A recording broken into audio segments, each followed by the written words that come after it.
પણ હે ભાઈ, આ ભારતીય જનતા પાર્ટીના આ ધારાસભ્ય રહ્યા એમ કેવું છે, એમ કેવા કામ કરે? તો ભારતીય જનતા પાર્ટીના 182 ધારાસભ્ય છે, એમએલએ છે, એ બધા ચાવીવાળા રમકડા છે, બા રમકડા જ છે. એટલે કેવા રમકડા?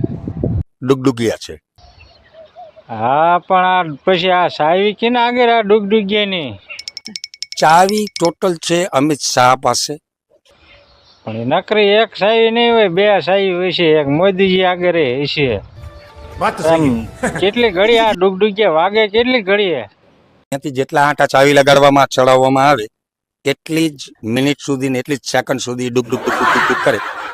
સાચો, સાવી પૂરે એટલી ઘડીએ વાગે ડુગડુગિયા, એ વાત સાચી. પણ આ ડુગડુગિયા સાવી પૂરે જો વાગે તો વાગે, ન વાગે હરખા તો ફરીને પાછા 5 વર્ષ હે ને ફરીને મત માગે. આ ડુગડુગિયા ઘડીએ ઘડીએ વાગે, બરોબર.